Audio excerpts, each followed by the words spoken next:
Hey, Grands. Hey, what's going on? You know what? I don't think really I've ever known your real name. I My real think we name just is all oh okay, so we're good. Okay. We're good there. I just need to check and then I'm gonna go over. Hey world, hey, we're just making sure our tech is together. So just bear with us. We you are in a treat you are in for a treat tonight. This is something new that we've added to the Terry Talk show, and we're excited to do it. And I'm excited for the person who's kicking it off. But while I do some tech, I want to go ahead and um, get you jump in while we make sure this tech is good. So, Grants, I never really knew your real name. What is your real name? okay. So my real name is Gregory Hall.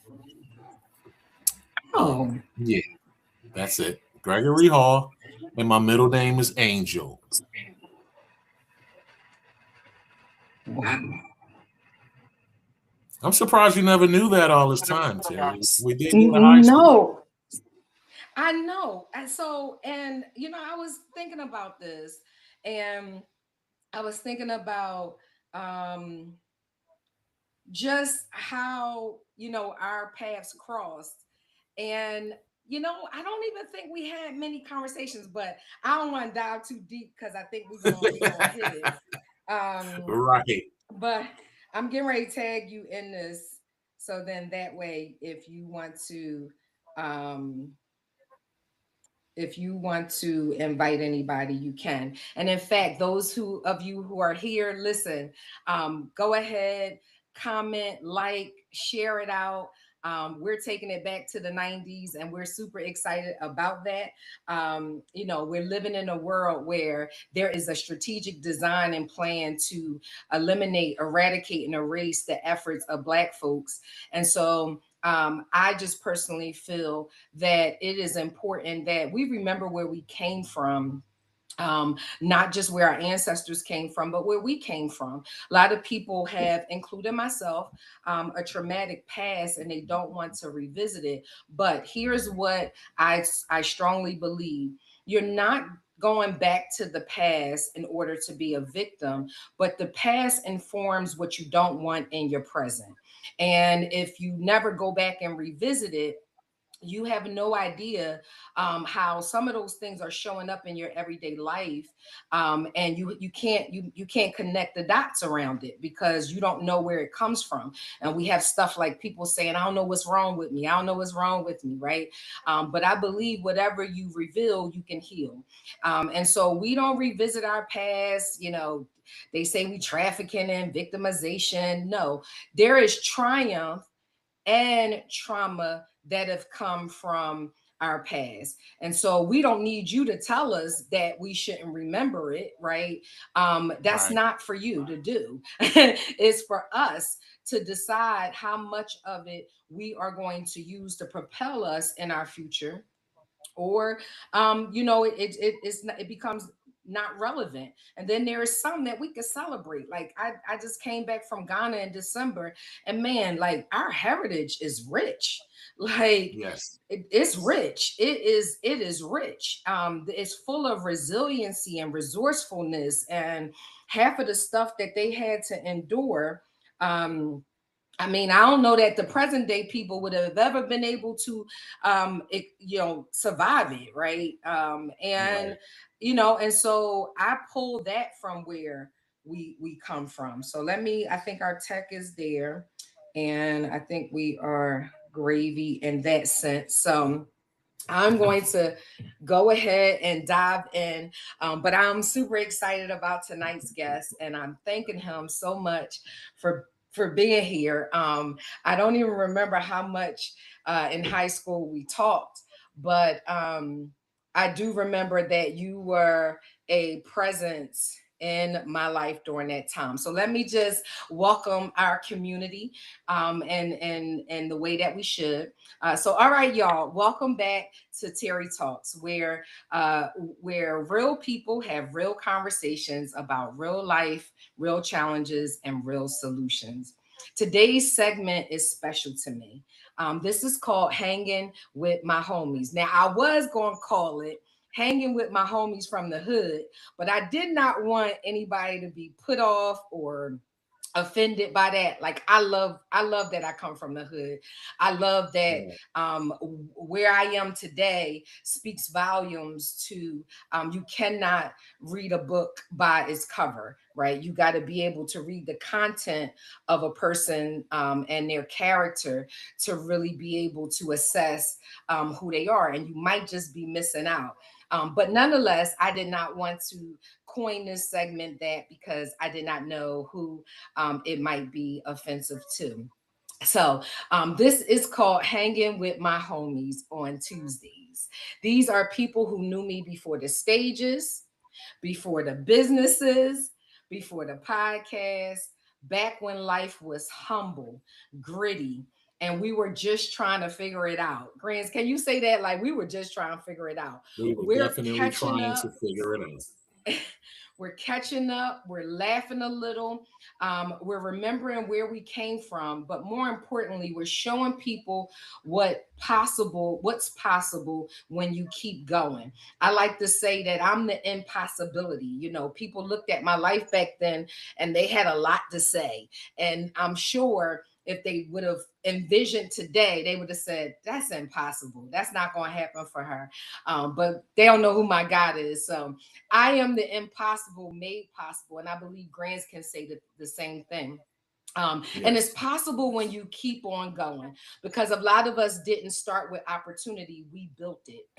And I say this about us, we are some of the most resourceful and resilient people around the planet. And that's what intimidates people. That's what caused people to give pause because of how we move, and they don't think that we should be moving in a manner that we should. So, without further ado, I really want you to hear from people who came from real beginnings, faced real pressure, made real decisions, and are now building real lives and business, careers, and purpose. Yes, yes, yes. So, without further ado, our guest tonight is Gregory Hall, aka what I grew up and up into this day called him Grands the Man. That's what I used to call him. And so, Grizz, Mhm. I want to ask you first off, when did you first meet me? I met you back in Roxborough High School through a mutual friend.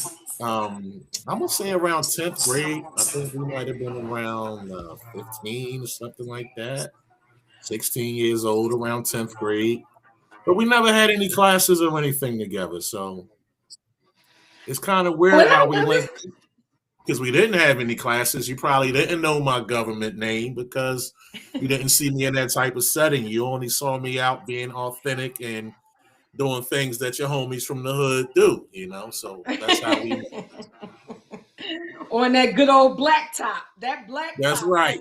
Shooting the little dice and pitching a couple coins and all that type of stuff. You know, we were still hustlers back then. Nothing much has changed about that, but yeah, that's how we met. That's what's up. Okay, what do you remember most about that season of your life? What I remember most about that season of my life, well, later on in life, I learned about what's most important to people in that stage of life. And looking back, I would say that was definitely what we was going through. We was trying to figure out where we fit in at, who we would make good mates with, or who we would be good in a relationship with, and kind of like figure out where we was going next in life. That's where I think we was at. Wow, that's kind of grown up. I didn't expect that to be your answer. I was kind of trying to figure out if I was going to class, not going to class. I was trying to figure out if I was You was choosing. going to class. I wasn't. You know. Well, so wait, but sometimes I was like hooking in other people's schools and stuff like that, and I was chasing Yes. that mutual friend that you talked about. And Hmm. it's like, God, I look back at them times and I'm like, man, the grace of God, because there was a lot going on. And I think you can attest to this. Not many people made it out. But what I remember most about that time with you is, you guys were rapping, and I don't know, I thought y'all was gonna Oh be yeah. a big group. I feel like every time I came in your presence, and I don't even remember how I would come in your presence, that it was something Uh-huh. philosophical said. So I don't know if you want to take a moment real quick to shout out, one of your homies that I know in that time was very instrumental in your life, who has since gone on. Um, so I don't know if you want to shout him out, but that's what I remember. Yeah, of course. Shout out to my brother Wise Kabar, aka Bernie from up Mount Airy. You know, that was my man. We met back in 10th grade, and he heard me rhyming or whatever. And it was another guy from the neighborhood that could rap good as well. So what Wise did was actually be very instrumental in bringing us all together and doing the whole unity thing. But some of the other members of the group wasn't really with everything at all times. That's why I don't think we went as far as we could have. Yeah, Okay, I mean, yeah. listen, we were young, so people probably couldn't appreciate. I hear people say a lot that I had wisdom beyond my years back then. Even though I was hustling and doing a ton of things real quietly and under the radar. But Hmm. it made me, when they say that, it always reminds me that not everybody is, their minds aren't as elevated as our minds were and That's a are. fact. Hmm. And I think just Yeah. like back then, they just taught better. I mean, we had like the business academy. They was teaching us how to type. You know, they definitely wasn't even questioning whether they should teach like multiplication the right way, cursive handwriting. You know, we got all those good lessons right off the bat, but now it seems like there's a debate of whether this stuff should even be taught or not. So it's getting a little scary. Which it is mind-boggling. And when we look at it, who's going to be impacted by it the most? You know, in another episode, which is coming on Thursday. You guys normally see me on Thursdays, and I'm talking about real estate. I'm talking about ownership. I'm talking about business ownership, and just kind of position ourselves to be more owners than consumers, and making sure we have multiple streams of income, et cetera, et cetera. Um, Mm, but it speaks to what you're saying, Grants. The reason why, especially in Black communities, we need to ensure that we are prepared. We're always fighting behind the eight ball. And so prayerfully, people are watching what's happening. We don't traffic in fear, but we're the most resourceful and resilient people. I might be a little bit biased, but it should be, instead of us being distracted, we need to be building while other people are plotting and scheming a absolutely. demise. I Yeah. totally agree with that. Totally agree with that. Do We you want to need to weigh in a little be bit more? planning. Yeah, we need to be planning a lot more because they're saying like things like, you know, a lot of people are going to lose jobs due to artificial intelligence. So a lot of people are unsure of where the future will even go. But if you're planning for it and you're prepared for it, you're going to make out better. You're going to have a softer landing. So, you know, if Oh, you that's already so got your good right there. properties, yeah, if you already got your properties under the belt and things like that, then you won't necessarily have to be at work all day, every day, all the time. That's why that ownership is important. You know, you don't have that landlord hawking you down for rent money. So yeah, ownership is important. We have to look more into that. And I'm noticing they putting up these apartments everywhere. You know, they want people to own nothing and be happy. We got to get out of that mindset and get back to, like you said, the ownership thing.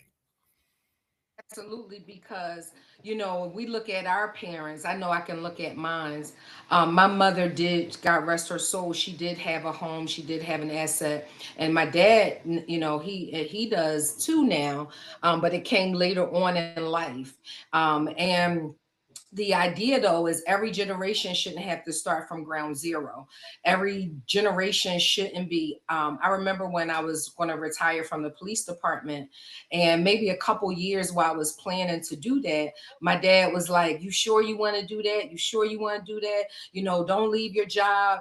And I had to have a conversation with them. Dad, my story is not your story any longer. It was hard for you back in the 30s to kind of make moves and things like that. But now, what you worked for was so that I could have an advantage. Now, they couldn't give me money, but they gave me street smarts, right? At least that's what I feel. Right. And we're going to talk about that a little bit. And so what it allowed me to do, in my earlier years, I only saw a model of, illegal, business. So I got on that, but nonetheless, I knew that business was in my DNA, and I knew that I should be an owner. I knew that my job wasn't designed for me to ever get rich or wealthy. I mean, some people are barely making it, and you get your little 3% raise sometimes, and I'm not discounting it, but you think about it, if the cost of living goes up, that cost of living raise that you get only meets that, or designed to meet it. But if you were Right. already working from the eight ball from the beginning, then it never even touches you. You never even feel it. And so it's incumbent upon us to ensure that we have cash today, tomorrow, and for the next generation, right? And you said something that is key, and I'm going to pause so you can weigh in.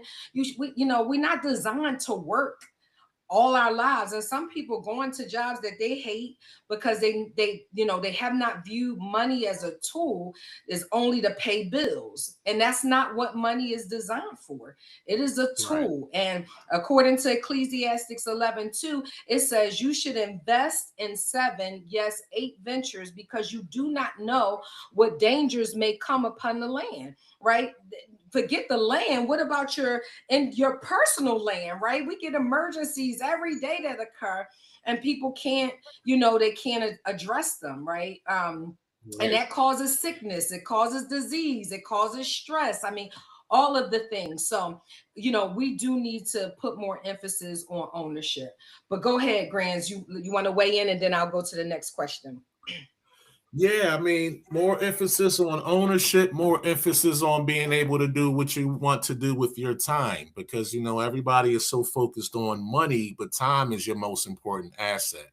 Trading time for money is a bad deal. You know what I mean? That's a trade that we need to get out of, because we can always get money back, but you can never get that time back. John D. Rockefeller is one of the guys that's responsible for this 40-hour work week. And one of his sayings was, a man that's at work all day has no time to make money. And that hit like a ton of bricks, because while you at work, you swearing you caking up, you thinking you making all this bread, but you got that ceiling right there that you can never get past. You ain't making no real money at work. You want to make the real money, then you need to go into what we're talking about: ownership, having your name on Come the on, document. come on, Grands. What did you say? What was the quote? If The you, quote I is, just a man at work all day has no time to make money.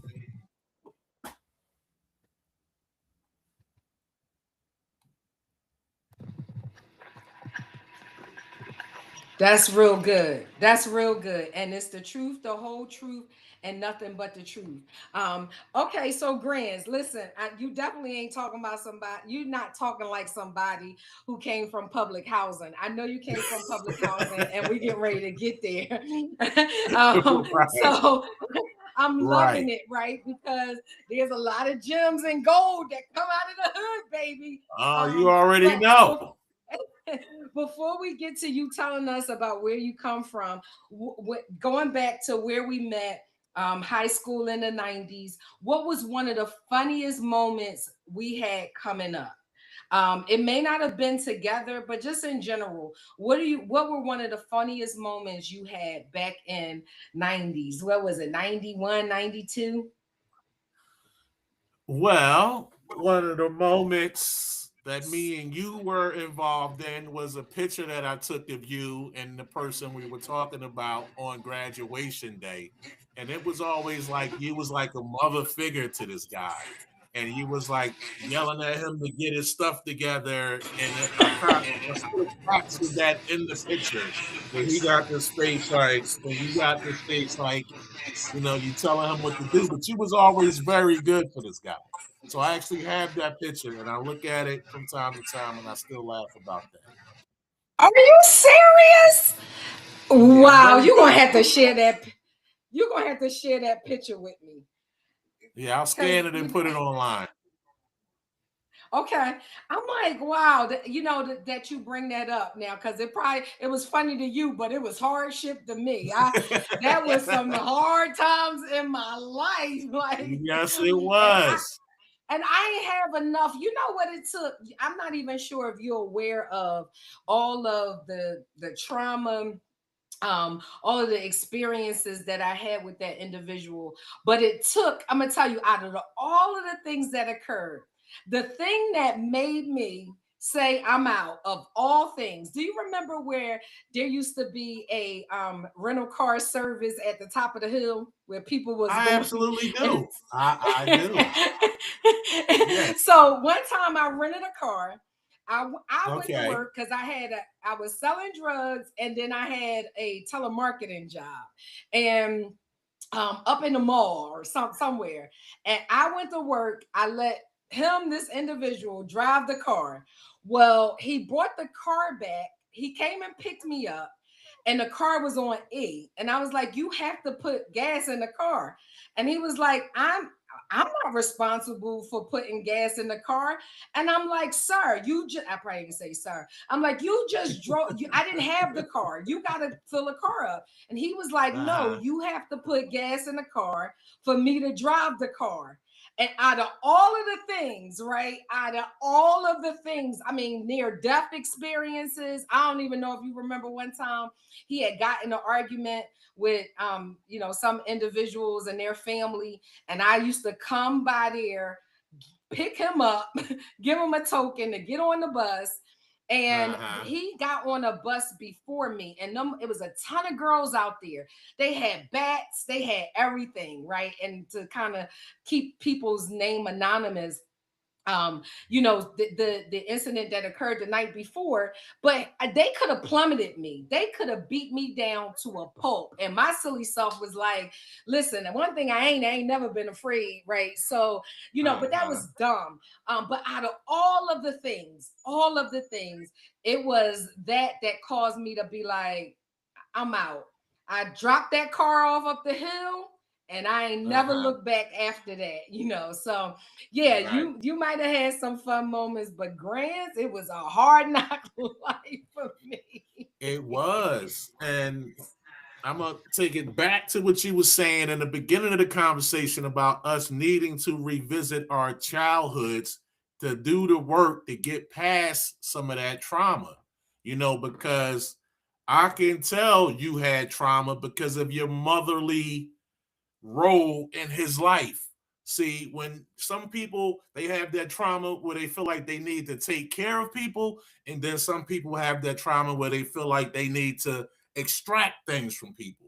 So it's like a symbiotic relationship between a giver and a taker. He was definitely the taker, you was definitely the giver. Well, listen, we can drop the mic on that one and just exit stage right. Well, I'm a registered nurse by trade. So, I do Yeah, study. no, listen, I love it. I love it. I love it. I love it. And I'm so grateful that, my 90s included you. And even though we're here today, we can still talk about it, right? And Right. even though we both experienced trauma, it did not stop us from continuing to move forward. So with that, That's tell right. people where you come from, Grands. I come from I was born in Richard Island And then, the Peoples moved down North Philly, and then in the around 1980, we ended up in East Falls Projects. Now, that was something totally different than what I was used to. It was crazy up there, but we didn't really have a choice. My grandmom, she was a warrior. She came out with the baseball bat a few times, and she witnessed me throw the hands with a couple jokers, but that's what I had to do to earn my respect. After throwing the hands, I was in like Flynn. They became best friends, best homies, and we still talk to this day. So that's where I'm from, East Falls. No, you really from North Side. North North Side. You side, really from right? North you really side. you really it started there now. Now, wait a That's minute. right. That's right. Richard Allen, 26th Street down off of Diamond Allegheny, Street. Johnson Homes. Mhm. Yeah, Absolutely. That's where we from. Diamond Street, 25th and Allegheny, like that, So you give right. East Falls their props. That's cool. But I still don't think they had nothing on where we came from. So all right. So what did life look like? You already kind of talked about this. But what did it look like for you growing up? Like, was there anything that stood up while you were growing up? It just, um, I started off at the bottom of the bottom, right? So at that point, there's nowhere else to go but up. You know what I'm saying? That resiliency you speak of, the trauma, the hard times, all that turns you into a tough person, and it makes you battle tested and ready for whatever life throws at you. So I would never forget where I came from, and I actually encourage people to let their kids struggle a little bit sometimes, because that struggle is what builds character. So don't always run to their rescue. Don't always give them whatever they ask for. Sometimes give them half, make them earn the rest, or something like that. But I think that struggle builds character, and sometimes I go on these rants, so you gotta like bring me back to the original, the original question. No, this is substantive. I mean, I agree with you. I don't agree with, some of the things that, because I feel like some of the beatings I got, they were borderline abuse, right? They Yeah, were abuse, like, so some of that, I think that you just because your parent beat you or just because your parent did that, you don't transfer that to your child, especially as you look at some of the trauma you had. But I totally agree with you that this thing of just handing things over, because one, that's not the real world, right? And you don't want right, your children growing up thinking once they step outside of your world, or God forbid the Lord take you home, how would they even know how to survive? How, because they definitely can't go out in that world and be like, like, because ain't nobody, and I said, ain't nobody giving you nothing out here, nor should you want to. I think to you, it gives you a different level of sense of pride and like accomplishment and confidence, like, definitely. yo, I can do this thing, like this thing ain't beneath me. So I totally agree with you. So what are you doing now? Like, what are you doing now? And what are you most proud of today? All right, now I am a registered nurse. I am also a real estate developer. We didn't have a chance to have that conversation. So my goal was to fix up some parcels in the Philadelphia area and rent those out to people that need a second chance. Maybe people who between halfway houses and coming back out into the community. Then we have our addicted population, and then we have our mental health people that need extra support in the community. So, me being a registered nurse, my whole thing is not just to run out here and get a job and go to the hospital and clock in and out every day. That's not even why I got into this game. I got into this game to bring health and remedies to my community. When I was signed up for some of these nursing jobs initially, there would be some people that say, hey, look, 65th and Lindbergh or Woodland Avenue, I'm not going out there under no circumstances. And that's why I come in at it and say, oh, 23rd and Diamond, those my people. I'll go to that one. Don't worry about that. Give me that caseload. I'm gonna go down there and rock out with my old heads. So that's how I approach everything. Even when I talk to some of these patients, I come like with my hood mentality, and that's what they understand sometimes. I don't go in, oh, well, Mr. Johnson, we did. Look, oh, hey, look, man, I'm gonna keep it real with you. Your diabetes is off the chain because you're in here eating this bull crap. I don't know no other way to say it. And that resonates with them. You know what I'm saying? They don't want somebody coming in there with a bunch of big words that they intimidated by and they're going to play the role until you walk out the door. No, you got to be able to go in there and meet people where they at. So that was my whole niche in the nursing community, dealing with our people, our old ladies and our older men that might not want to when they see these doctors and things like that, they put them up on a pedestal and they listen to whatever they tell them. Well, sometimes what they're telling them is not for their best benefit, it's for the doctor's best benefit or the hospital or the insurance company. So, you need people like Wait, me in there to be like, look, doc, you know that's not how we do things. You shouldn't be doing that. This lady should be getting that surgery that she always wanted. So I have to be that guy sometimes. So I got to get beat up. I got to get Greg sit down. well, Greg, why you going so hard for this person and all that type of stuff. That's what I do. Well, listen, I want to say that that's super admirable. And just to give some color to what you're saying, I was watching this interview of the owner of, I think it was CBS or something like that. And basically, it was showing how he also owned a clinic that was then sending their patients to the let's say it was CVS. Um, and then after they sent them to that, the let's say it's the clinic. Then, if they had to order medicine, he also owned the manufacturing company of where it was ordered from, and it's just this ongoing cycle. And so, want to say I'm super grateful that they have a grants in the room to be able to advocate for them because I mean, I don't remember having a lot of people advocate for me back in the 90s. I remember, I don't know if you remember, I got into a lot of fights, but I didn't start the fights. I just I didn't back do. down from them. You remember those fights? I remember that. You was hanging out with some girls from East Falls for a second there. Yeah. Um, but anyway, my fights were never always my fights. They was always somebody else. I'm always jumping out for somebody. And that was because, to your point, we can look at certain things that people do and certain patterns of behavior, and it speaks to something else. And I didn't have a lot of advocates in my life. People Mhm. just thought that I had, this rough exterior, but they didn't know I had a heart of gold, right? And they didn't understand that the reason why I had this exterior was because of what life was dealing at the time. And but now I'm older, I understand that we have the authority to take control over our environments. And through when we heal and we take some time to get around the right people in the right environments, we're able to dictate to circumstances, not allow circumstances to dictate to us. So with that though, I commend you for advocating for those folks, and they need them. And I like that twist, right? I Yeah. remember being in the police department. I had no problem with the people on the street because I knew how to talk to them like they were the people on the Exactly. And that's what we need. right. Officers, that's cool.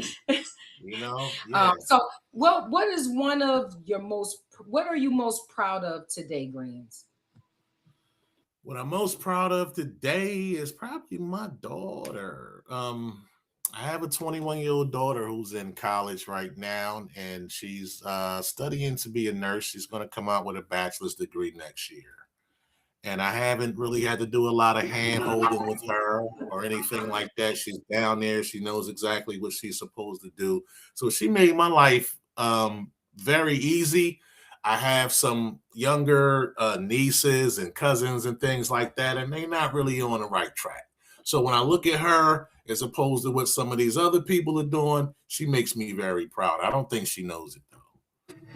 Awesome. Big ups. Well, listen, why don't you take the time now to tell her how proud you are? And then I want you to share this with her so she knows, right? And know All that right. you have said it privately and you are saying it publicly. How about you let her Okay. know that you're proud of her? All right. Gianni Amina Hall.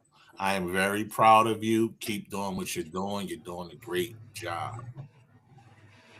Amen. Amen. Now Man. I'm not a paid spokesperson. I didn't twist his arm. He didn't even know the questions. So Right. we ain't got no backdoor deals that we're doing. So that was genuine. And wherever you are, I pray that you receive that from a father's heart to a daughter's heart. I am a daddy's girl.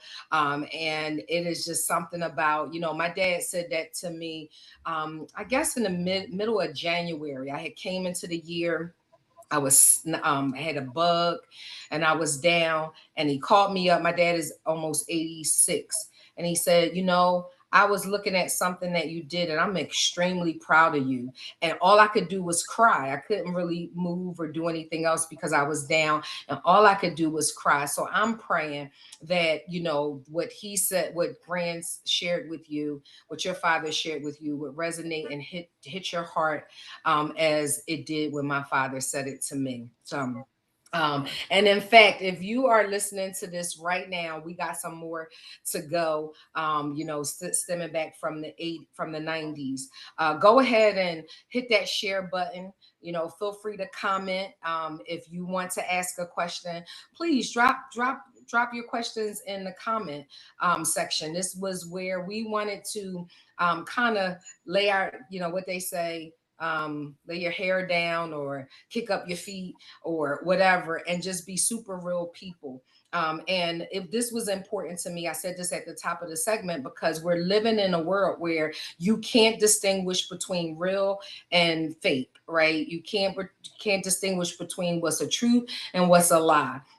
That's right. With the emergence of AI, with the emergence of an administration that just they tell you that they lie, like they don't hide that they lie. They tell you that they lie. It's hard to Hmm. kind of decipher, but I need everybody to know, right? And here's my challenge to you: get around real people, right? Because when the dust settle, that's where you're going to get the strength. That's where you're going to get the real answers from. And that's the people who going to rock out with you, good, bad, or indifferent. And so this is why it was important for us to really just talk real. You know what I mean? Like, really talk real. So Definitely. with that, let's be real for a moment. What was one challenge you faced as a kid, a young adult, or even now? One challenge I faced as a kid to talk real was growing up without a father. That was a tough one. That was really, really difficult for me. And it had a large effect on me, impacted me in ways I didn't even realize until I became an adult. I always thought that, I ain't got no dad, just like none of my homies ain't got no dad. We thought you ain't got no dad. It is what it is. But it does have a very severe impact on somebody when that parental figure is not in their life. Kids need that balance. Mom is more nurturing. The mother is not supposed to be a disciplinarian and things like that. So not having that father impacted me tremendously.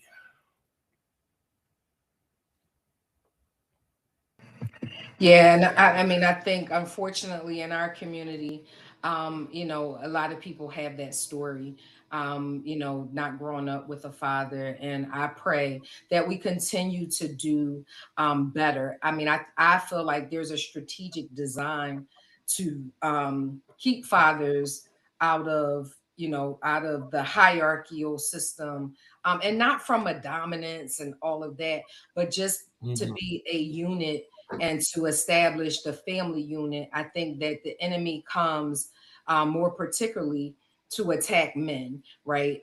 For many reasons. Absolutely. I believe that wholeheartedly. So my prayer has always been, Lord, let's touch their hearts, cause them whatever is causing defeat to them, give them protection so that they can show up in the ways that they may even want to but don't know how to, or want to show up but there's something that's preventing them from it, be it the woman or whatever. Whatever those Mhm. blockages are, whatever those stumbling blocks are, that we as a collective community would heal in so many areas so that we can show up and have healthy and whole relationships. That has always been my earnest and sincere prayer. um, that time without your father, what did that Okay. season teach you, Grants? Um, to flip it back onto the positive aspect of things, my grandmother filled that role in. My grandmother raised me. She took care of me. She always made sure we had what we needed. We might not have always had what we wanted, but we always had what we needed. So that taught me a lot about being thankful for what you have as opposed to looking at what you don't have. Like we might have had some powdered milk back in the 90s. At least we had something. So we're not looking at, all right, the milk's not fresh and the milk's not carnation. It's the worst milk you can get, but we got some milk. So that's what you got to look at. You can't look at what you don't have. You got to look at what you have and make the best of it. Once you can learn to do that, your life is on easy street. I was checking out a saying, I think it was yesterday. It said, reality is perfect and without frustration. The frustration comes when we try to put our illusions onto reality. You know what I'm saying? When we try to say, oh, well, life should be like this and this, life is what it is. We have to make the best of what we already have. So that's what I learned, and that's what impacted me. That's really good, because you could have dwelled on, even though it had an effect, direct or indirect, but you could have dwelled on that, but you dwelled on what you did have, and that's amazing. I mean, I think that that is something that we can take away today, right? And I do it sometimes too, where so forward thinking that I forget what I'm accomplishing in a moment. And I thank God for people who always remind me to celebrate the wins. Like I do stuff because I feel like God is leading me to do it. And so it's no big deal to me. But for most and in general, I need to be celebrating the fruits of my labor. And so that's, let's use you out there who are listening. Take what Grant said, right? Which is, don't be so focused on what you don't have. Take some time and give some awareness to what you do have. And let that be the thing that uplifts you, that gives you hope, that causes you, that empowers you in a way to keep on going and or paying it forward for someone else. So Grants, thank you so much for sharing that. Very welcome. What helped you? I know you said your grandmother, but was there anything else during that time that helped you overcome what you didn't have, or any challenges that you experienced back then? Like, was it a mindset? Was it a person? Was it an experience? Was it your daughter? Well, you know that we were into like Islam and into being like 5 percenters and things like that when we were coming up. So we was talking about like some real deep stuff even as teenagers and things like that. So one of the things that we always understood was we were limitless. There was nothing that we cannot do. If we wanted to go into space, we would make spaceships. If we want to go under the water, we make submarines. So we don't have no limits, and learning those things made me realize I could be whatever I want to be. And I don't think a lot of people have that in them now. I don't think they have that confidence. Most of our kids want to be influencers, rappers, or athletes. That's not really realistic all the time. So we have to figure out and realize we could be much more than that. We could be doctors, we could be lawyers, we can run big companies, we can do a lot of great things. So I think that mindset and that them lessons and all that knowledge we had going around helped to propel me to where I needed to be in life. I like what you said. There's absolutely no limits. You can't. Back then, you had that mindset, and yeah, y'all were talking super deep. I think one time, and the crazy part about it, and I hope I can say this, y'all would talk like that high. I don't even know how y'all would talk like that high. Y'all would be high as kites, talking philosophical, and I Uh-huh. used to be like, I don't know. I was too busy Right. off doing what I'm doing, but that was some deep stuff. But I like what you said, and I like what you embraced, which there are no limits. If you want to go into space, make a spaceship, right? That's I right. also like I also like what you said, with regards to, everybody is not going to follow traditional paths, and it's not for everyone. I was talking to somebody, and even for my own family, I had to tell them, listen, there is no pressure to do that, right? Higher education is cool, but you need to have a trade as well, right? Because one, Absolutely. sometimes you can go through school, and you think you're going to start this amazing career, but the job expectancy is not there, or if it's too low, right? So now you got all of this debt, and the job is not on par with the payoff of the debt, right? And I tell people this all the time: our jobs wasn't designed for us to be wealthy or rich. And so if you want to not just have barely enough, you need to have something else under your belt. And I didn't know you were into real estate, but it has been a gift that keeps on giving back for me. Been at it for the past 20 years. This year make my 20th year. And the Lord has allowed me to scale and do all of the other things. But I want to speak to what you said, which is, it's not just you can also be a multimillionaire. I am one. You can be a Absolutely. billionaire. It's not for the other guys. It's not for the ultra rich. It's not for the white guy, right? It's ours for the taking. But who you center yourself around and how you position yourself is critically important, right? So you can't be saying that you want to, venture into new things, but your circle is filled with people who stay on the ground. Like it just that is incongruent with what you're actually saying and believing. And so you want to get around folks, you want to get in environments that can help propel you to where you want to be. But you have to have a vision for your life. And I always say vision makes the decision. So, Grands, who or what kept you grounded? I would say I was taking back to my grandmom. She kept me grounded. She had those old traditional morals and values. I actually tried to drop out of high school, and I told her, I said, "Mom, I'm dropping out. Did I'm you? not going to school today." Yeah, and she looked at me and she said, "Well, then where you gonna live at?" And I was like, "Huh?" She's like, "Well, you can't stay here if you don't go to school." So I said, "All right, well, I guess I'm going to school, Mom. You're right." And I went to school and I finished school. So she kept me grounded. She didn't let me do whatever I wanted to do. I know some parents now that let their kids drop out, but she wasn't hearing it and she wasn't having it. Tule. You know Yeah. parents who let their kids drop out? Yeah, they sort of let the kid make that decision on his own now that they're 18, 19 years old, but I don't ever think it's a good decision. I think you should stay on top of them and make them complete it even if they don't want to. Wow, Grands, I didn't know that's what was happening. I mean, I'm not in Philly anymore, but Okay. okay. Wow. Okay, so next question. What keys help you push through when quitting felt easier? That's a great segue to that. So, your grandmom kind of said, listen, this is what you ain't going to do. Right. But what keys would you say helped you push through when quitting felt easier?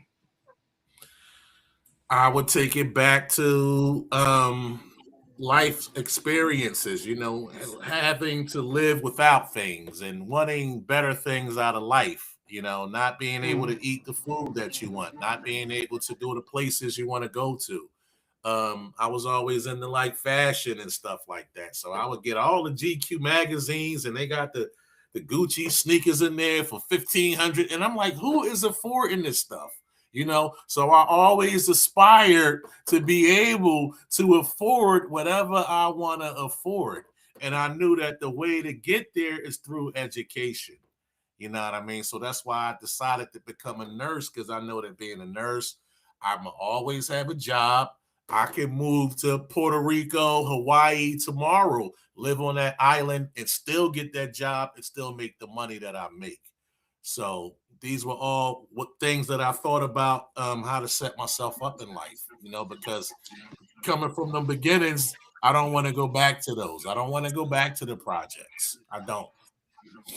So Grands, that's good, yo. That is so good.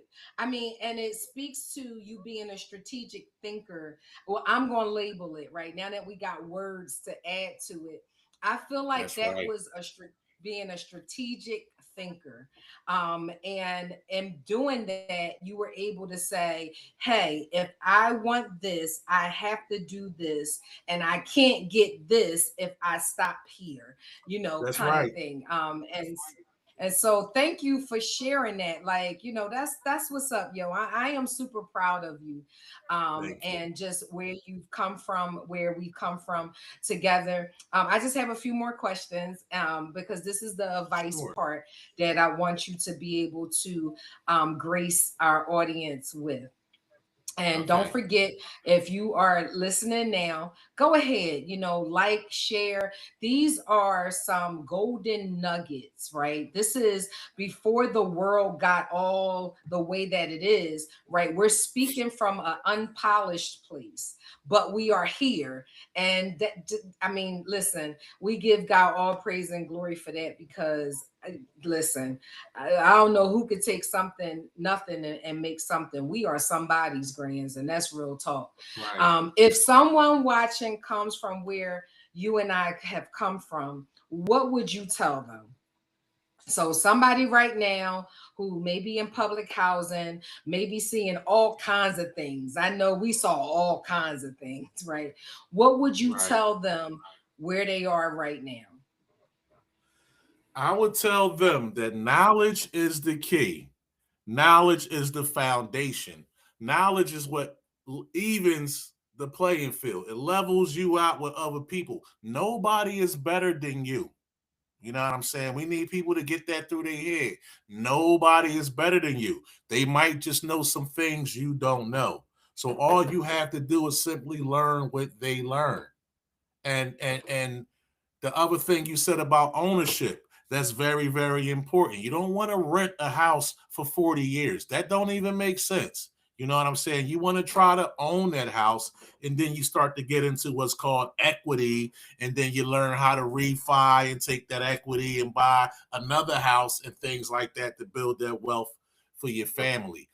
I also want to say, like, to the youth, you don't have to be a rapper or a ball player, man, because some of those rappers and ball players, they touch millions and now they have nothing. I had a plumber here recently, and those are the guys that live next door to Kim Kardashian. Because as an RN, I make damn good money. I'm in like the top 8% of earners, but I don't make anywhere near what a plumber makes. You know what I mean? On a good day, I might leave out with about 700, something like that. I done paid these guys $1,500 to come here at 9 o'clock and leave at 11 o'clock. Okay, they get that money. So be a plumber, be an electrician, be somebody that know how to fix cars real good. Don't just get out here and try to look for a job, man. That's the last thing you want to do. Amen. Amen. I just want to throw my shoe at you because you are just Amen. you dropping it. You dropping it. And that's the truth. We're not saying, jobs aren't honorable, right? They can be Right. honorable, but they don't position you for the long term. In fact, it keeps you working. And the way this thing is going now, depending on the government, and you never want to be beholden to any government, but that's what consumerism will have you do over ownership. They could just tell you what they're going to give you. Right now, That's right. they're talking about Social Security don't even belong to you. Now, we done paid into Social Security, and now they're telling us that that don't belong to us, that belong to the government. Well, if you got a government whose family has, while in office, have benefited or racked in over $4 billion in cryptocurrency on the dime of the people, right? What should that Hmm. tell us? And this is the thing, somebody asked me, am I watching Cardi B and Offset? Now listen, this is not no condemnation, but I'm building why these jokers are plotting and scheming. Because if me and my family need to make a run or make a play Uh-huh. or or bring other families along, that's the difference between the prepared and the unprepared. And so I love what you said. Like, you have to position yourself to stop being always on the end where people tell you how it should go, right? That's And right. when you are only consuming, you can look it up. We're talking about black folks because that's what I see on the screen. We contribute to the dollar going around, but we have no power and no authority.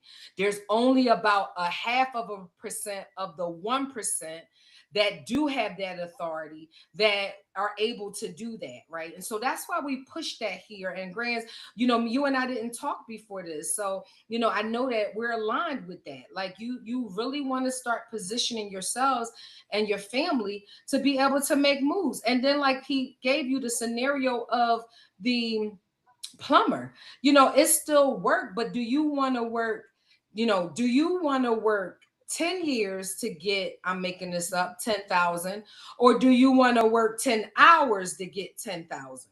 Right? That's the That's difference, right. right? That's the That's difference in right. the labor and the work that is being divvied out. So that was awesome. I was going to ask you what mindset changed your life, but you spoke to that. I was going to ask you, what do you believe, what do people need to stop believing about themselves?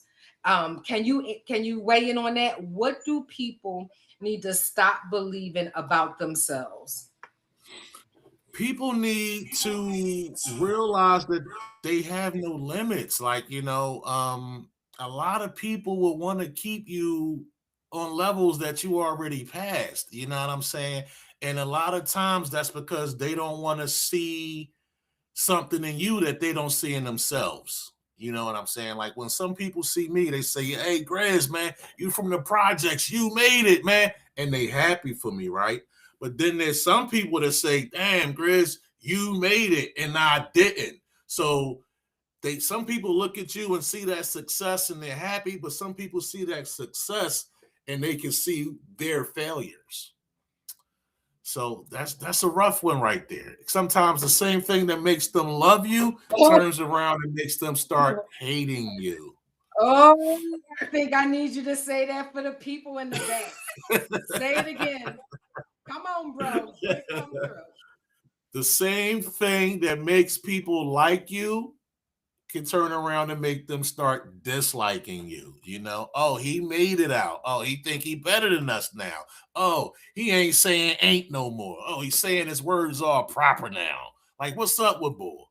You know what I'm saying? But they want to try to keep you where you were, and you say, look, I'm not that same person, man. You know what I mean? I elevated. I'm beyond that now. But it's just like people want to keep you on levels, and that's why they say, like, you need to move away to get famous, which you probably did. And that's what I'm considering doing now, because people here still see me as Grants on a blacktop, selling what I'm selling, doing what I'm doing. And I'm not that Yeah, boy no more. you You not know, that boy no more. I'm Not not that that boy boy no no more. more. Even Jesus was not received in his own home, right? The Bible says he also instructs us, listen, you not received, kick the dust off your feet, go to the next town, right? That's Because right. I believe, I mean, of course he knows all things, that there would be a time where you're not going to even be received by your own family, and sometimes it is not necessarily that they don't want to be happy for you, but listen, that thing of trauma and the limitations that Greg Grants is speaking to, Uh-huh. when you have limits on your own life, sometimes you want to put them on other people's lives. And so, if you're not dealing from a place of healing and wholeness, right, then that's going to be what you project on others, what Grant so elegantly says. So, I mean, for me, it's time to take this show on the road right now. There was some other factors. I wanted to, I had lived in the hood, I was working in the hood, I wanted some kind of distinction.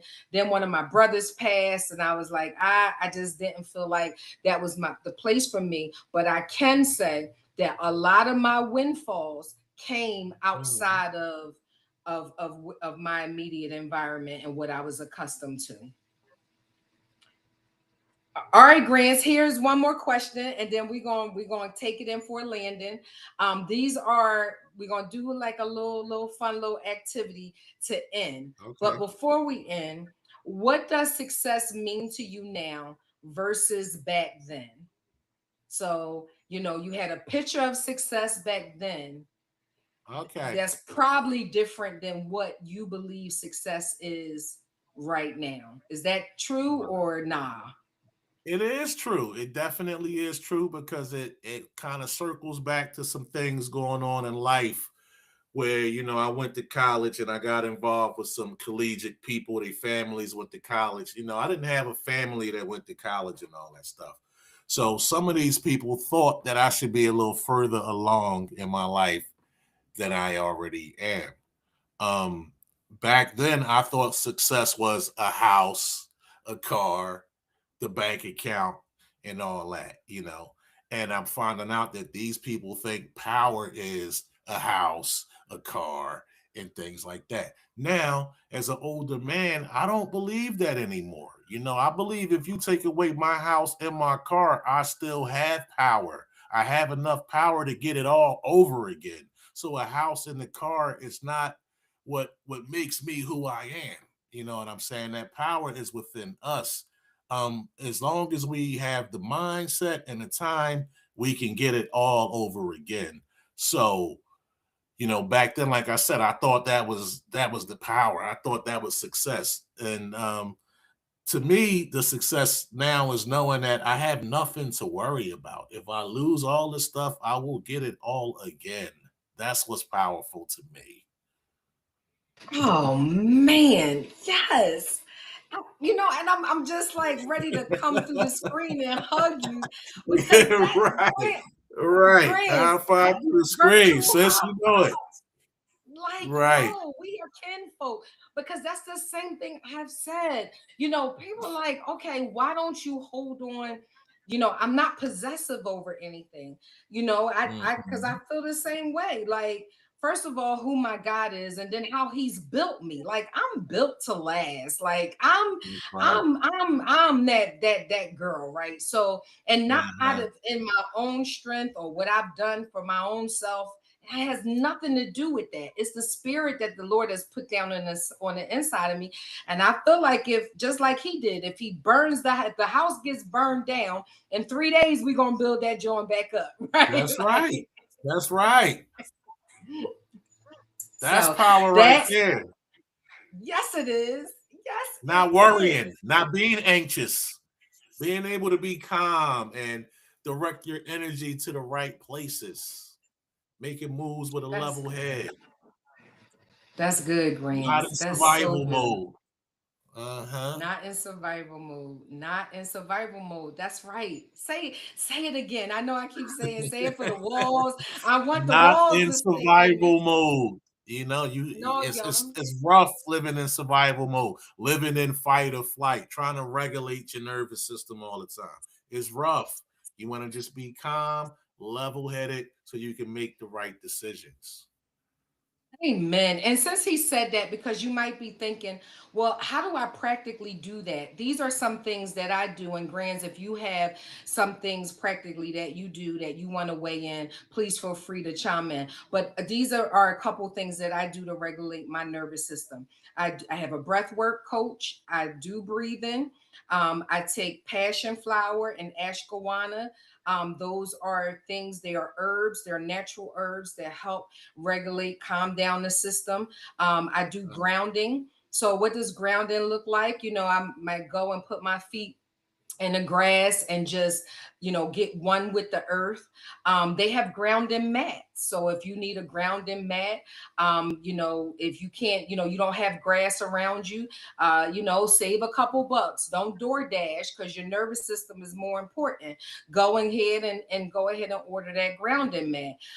There's, laughter. I didn't know that laughter was a modality. So sometimes when the week is hard, all I want to see on TV is comedy. I don't watch a lot of TV now, but I'll either Right. go to a comedy show. Me and my family will saddle up and we'll go to a comedy show, or I'll find it on TV and I'll just binge that because laughter is medicine. So that is some practical things that I do. Is there anything that you want to add to that list, Grants, for the people? Yeah, I just take care of myself, man. I get up some mornings, I do a sea moss face mask, and right now I'm sitting in a massage chair. If I turn this joint on, it starts massaging my back and everything. And I got this thing that I soak my feet in, So I like to just take really good care of myself and pamper myself. And I also do the deep breathing thing. I don't want to tell too much of my business, but I have recently been talking to a therapist and trying to get myself grounded and work past my past traumas and everything like that, so life can be easier. And it has been. My stress levels are down, my cortisol is down, and I'm ready to make these powerful decisions and these power moves. So Oh man, you are such a gem. I just need you to know that. And yes, thank you. I want to highlight therapy. I have a therapist as well. I was talking to somebody the other day and they were like, why you have so many coaches? Because I am multifaceted. I'm not complicated. I'm just complex. That's the way the Lord has made me. And so I have a Hmm. busy mind. I have, a couple things that, the average person may not be thinking on a regular day. And so you need that to keep your nervous system under control. And I love the chair grants. I love that you are in therapy. Yes. I like, yo, I'm just ready to cry and just hug you like, Mama, we made it a little bit, just a That's little right. bit. Right. We made it because y'all, this is the real flex. It's the flex is not buying, decorative things and inanimate objects. I have them, Uh-huh. Gucci, all of those things. But there's nothing that's not the same as being good. You can look good, but it's nothing like being good. And so, That's right. Grants, I love you. I never probably never told you that, but I tell you, I I'm love you telling you too. that like, and I love the gains that you have made. You are an asset to our community. You are an asset to Thank you. where to the people who may be, because I'm sure you can attest to this, where we came from, there's still some people there, right? But y'all, Right. we are raising our hand and saying, your yesterday does not have to be your today, nor your tomorrow. True. But you have to get in the flow. You have to position yourself to want to put in the work. And Grant, you have done that.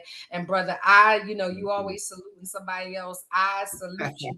I don't even know if a Thank woman you, is supposed to Terry. salute a man, but I Yes, yes, it's salute all you. good. Um, It's all good. homie, I salute you, big homie. All right, so let's have Thank some you. fun and we're gonna come in for Landis. So you got 90 seconds to answer these 30 questions, okay? And they're gonna be rapid fire, rapid fire, rapid fire. You ready, big homie? I'm ready. All right, I'm gonna count you down. Five, four, three, two, and one. Early bird or night owl? Oh wait a Night minute, don't out. do that. I gotta set the timer. I'm all counting you down and didn't do the timer. Wait a minute. Hold it. Hold it. You know what just came to my mind that I feel like y'all play all the time? Method Man. Yeah. I was watching his growth yesterday.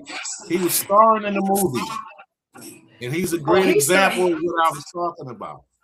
Because I remember Meth Amen. being a snotty nosed guy with a Smurf hat on and a blunt hanging out his mouth. And now he's the lead man in a movie. He was the star of the movie. I was like, look at that growth on that brother. Yeah, he got a couple. He got a couple joints out there. Give me a little bit of Method Man before we do this. Do the do. I mean. METHOD. METHOD, man. Give us a little more. Come on. Just like two bars. Give We'll us be like getting flam when it comes to a jam method, man. Here I am. Here I am. Yo, listen, he came down Gustine Lake back in the day and did some of these Did rhymes. he? Yeah, the whole Wu Did Tang he? was down there, like back I in the don't remember 90s. that. I just used to go down there because the boys was down there, and you Yeah, they know, had like a I'm little hip hop chasing. thing one day, and the whole Wu Tang was down there. It was amazing. Wow. Mm. Well, you just represented well, so thank you. All right, You're I'm gonna welcome. set this timer now, and then we can come in for landing. All right, five, four, Okay. three, two, one. Early bird or night owl? Night owl. First job ever. Cable man. One word to describe younger you. Determined. I agree. Oh, I'm not supposed to say. One word to describe you now. Wise. Favorite song growing up. I ain't no joke. Dream car. The Porsche truck. Oh, biggest lesson from your childhood.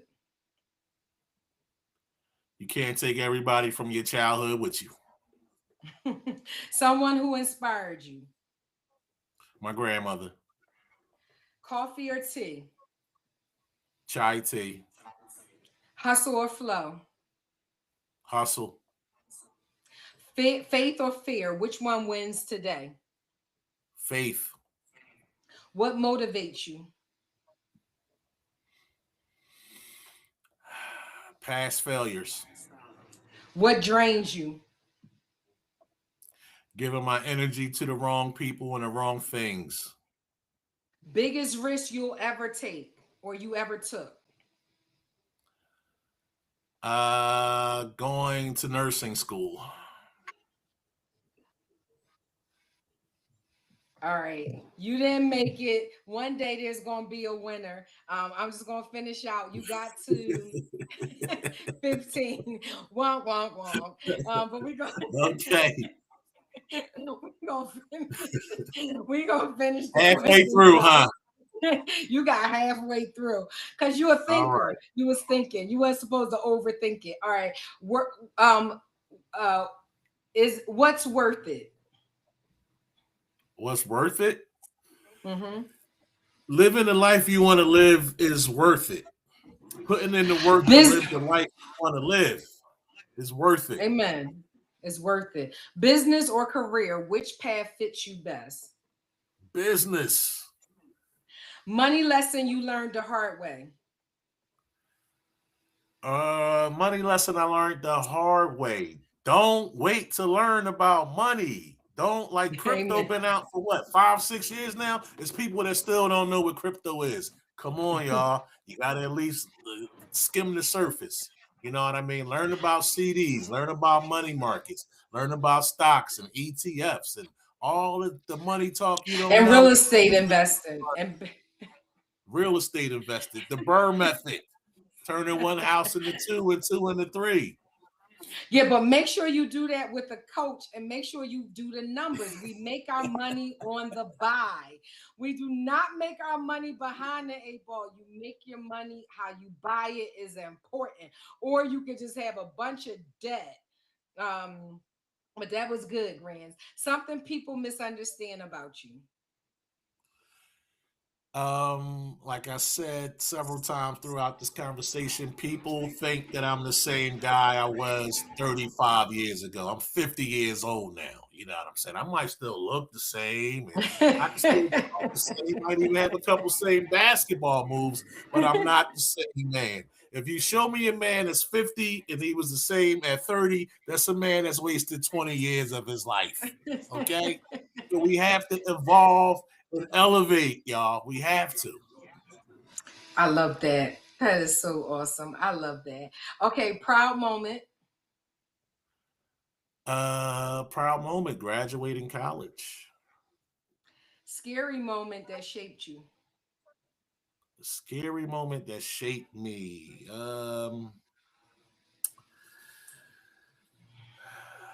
Not too much scares me. That's a tough one. Scary moment that shaped me probably was just like performing, getting over like public speaking and things like that. Always had that anxiety. Even now when I DJ, I am super anxious when I show up to these places. I'm sweating bullets, but I always pull it off, not flawless, but I always pull it off.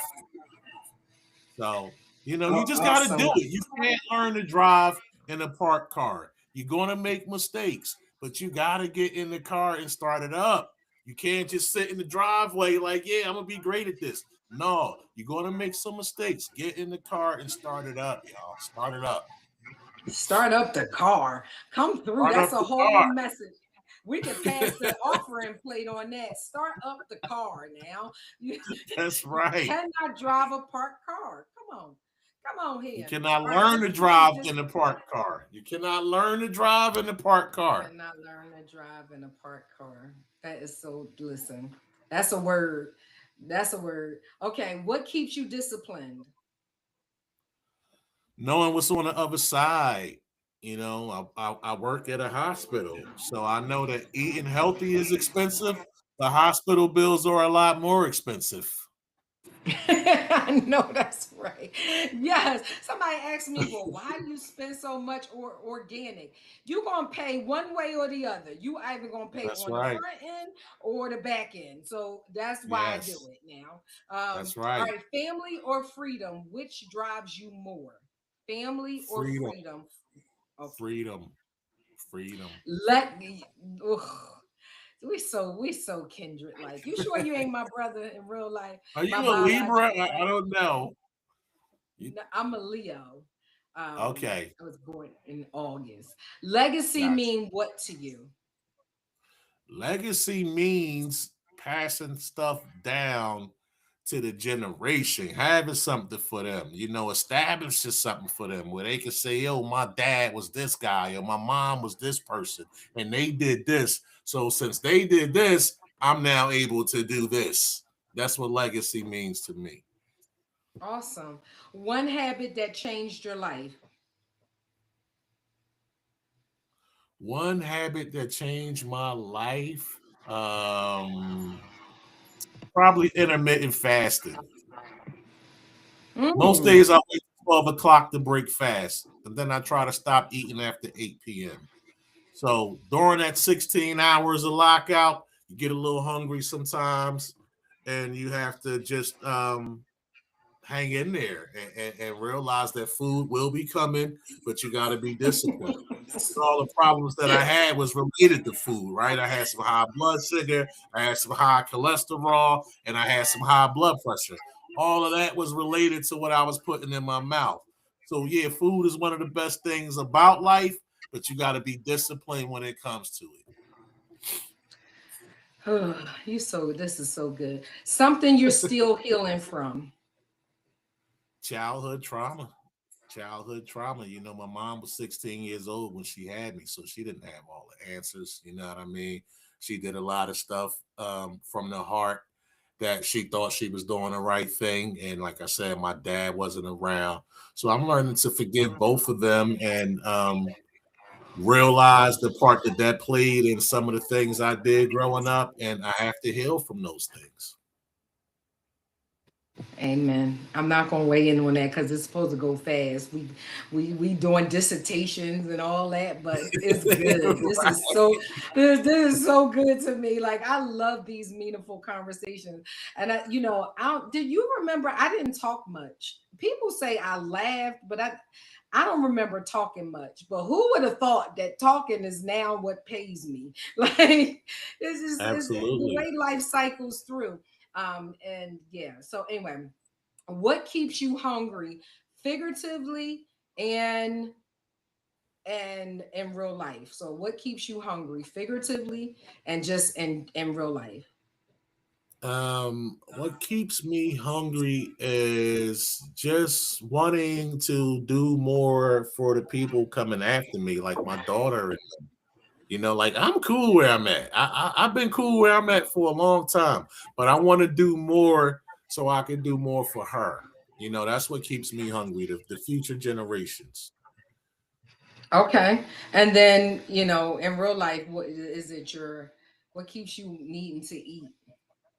Oh, that intermittent fasting. By the time 12 o'clock come, I can eat a cow. So you know, my blood, my blood sugar is better, my blood pressure is better, but I'm super hungry by the time it's lunchtime. So yeah, that keeps me hungry. All right, just a couple more. Advice to your 18-year-old self. 18-year Right, old Gregory. What would you tell 18. 18-year-old? I would tell 18-year-old Gregory that he does not have to be a tough guy. He does not have to put his energy into everybody that's oppositional. Some of those people you have to just leave them where they are. Like, see, even recently, if you come at me, I'm coming right back at you, coming right back at you.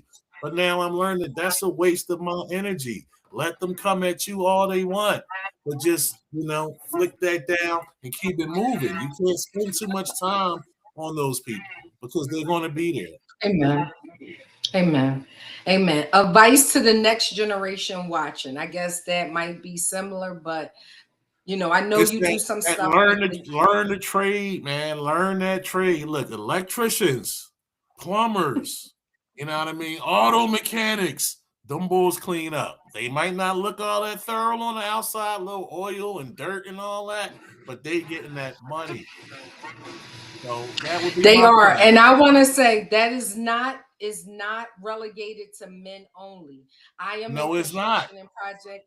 I am in construction and project management. I am a licensed general contractor, and there is a space even for project managers. And I tell people, listen, I love to do floors, but if I'm doing work, that's a bad day, and somebody got to get fired. But I could do it if I want to, and I still get a percentage, right? Right. So listen, d- learn the trades, as that That's right. my man's grand said. Learn the Well, trades. listen, All right. my mom used to work maintenance for PHA. So we ripped the whole kitchen out and put it back. My mom is sharp with it. Like she does it all. So you right about that. It's for women too, y'all. Y'all, yeah. But the plumber was over putting in the new hot water heater. He said, "Man, I've been doing this about 30 years. I only met one woman plumber." I said, "Wow." So Yeah, women I'm telling don't you. sleep. And one of the things we're trying to do, after I get through all my projects, is really, be more public and vocal about, women in construction, women in real estate, from a place of, right now, having the audacity to pivot when 350,000 women lost their jobs in 1 month, right? Right.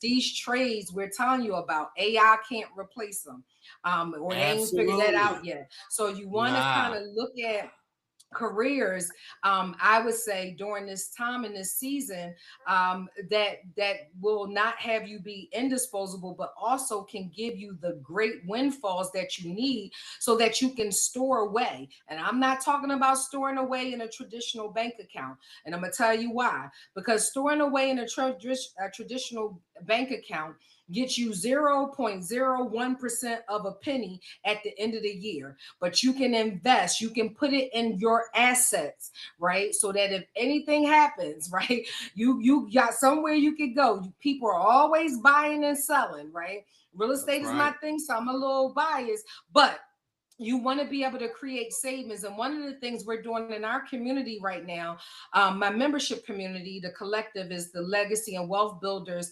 Collective. We're teaching people how to establish their personal economy and their communal economy through group Mm, economics, and using insurance policies to do that. Most people don't know that your insurance policy is more just to pass on to somebody when you die. You can leverage that, right? So we teach people how to leverage that stuff while you're living for more. Leveraging means to have more, you know.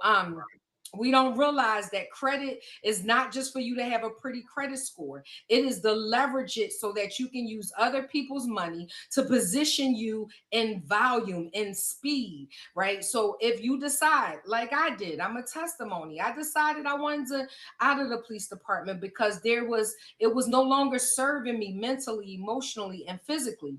Well, I just didn't do that and without a plan. No, the Bible says that if before a builder goes to build a building, they need to count the cost. So I had to count the cost of what would it cost me to live without this job? What how much money did I need to bring in? And so I built to that, right? To make sure that when I stopped, I had at least 10 years of my income, right? Because then that allowed me to, if I ain't want to work another day in my life, I could be able to do that. Or if I ain't want to work for 5 years, 8 years, or whatever, I was in a position to do that. That's the stuff we need to start thinking about and positioning ourselves. And it don't always mean having another job, right? I'm not saying That's that, right. because we want to, our goal is to pursue financial independence and freedom, passive and residual income, where you're making money while you sleep. That is a thing, y'all. Grants Yes, mentioned it it is. earlier. We got to stop trading money and time for dollars, right? Because at some point that will run out physically, longevity wise. It's not even sustainable if you think about it, right?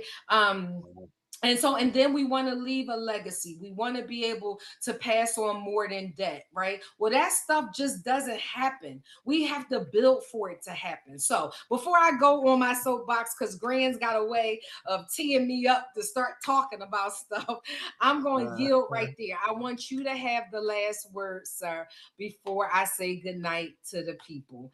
Please, you have the last word. oh, well, that is a surprise that I didn't see coming. I just want to, just reiterate on what I was saying already, man. Try to figure out how to make some money on your own without having to go to a job, because we don't even know if these jobs are going to be around.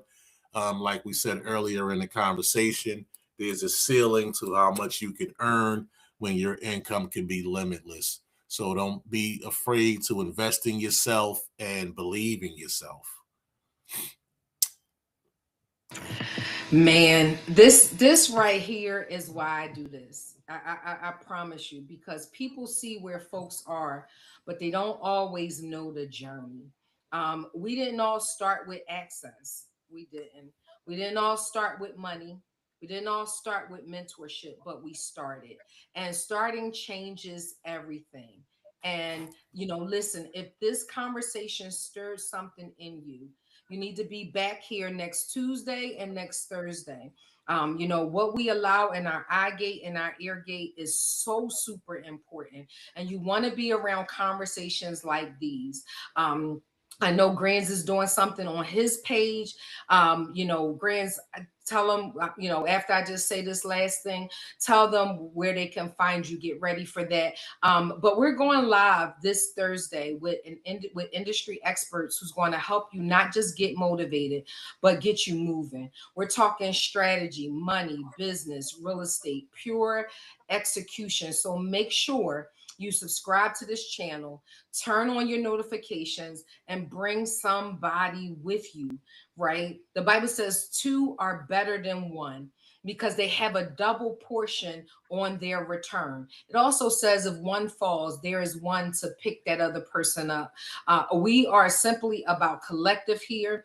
Mhm. When one prosper, we can position ourselves for all of us to prosper. So thank you for joining us. Grants, tell them where they can find more of you. They already know where they can find more of me, but where can they find more of you? Just check me out on Facebook. I just changed my name to Angel Grand Alchemy. So that's where I am, y'all. I'm on Facebook, Angel Grand Oh. Alchemy. It was over 500 Gregory Hall. So if I would have left that, you would have never been able to find me. I'm probably easier to find now with Angel Grand. And it's a whole story behind the name Angel. Maybe we could get into that on the next conversation we have. Oh, I'm having you back. I listen. I hope Please that have me this back. was it. I hope that this was as enlightening for you as it was for me. I hope it was as empowering for you as it was for me, Grands. This really blessed my soul. Thank you for, availing yourself and being open. I know that this community, our audience, will never be the same as a result of, you just being present and sharing and opening up today. Thank you so much, my high school homie. Very I welcome. appreciate you for hanging out with me tonight. God bless No problem. everyone. Did you want to? Oh, you saying no problem? Okay. Did you want to say something Oh yeah, today? well, I just wanted to say one last thing. You mentioned the word mentor. And mentors are very like I'm a mentor. I have mentees, but I also have mentors. I have a real estate mentor. I just started DJ and I have a DJ mentor. When I was in nursing school, I had a nursing mentor. So, although I'm an older guy, I still have guys that I go to for advice or women that know stuff more than me. So don't be scared to go to somebody. Like I'm a nurse. I'm I'll a help nurse. out I'll help through out the nursing through school. the nurse. Just come to me. Just come to So me. seek out your So mentors, y'all. Don't be scared to learn stuff from people. That's it. Amen. You already know where to find us at built BUILTO hyphen last.com for any of your business, real estate, and or construction needs. This has been amazing. Thank you for my homie from the hood hanging with me tonight. God bless you all. Please stay safe. And as my father would say, don't take no wooden nickels. Go and look that up. Don't take no wooden nickels. All right. God bless y'all. Good night. All right. Bye. Thank you. Good night.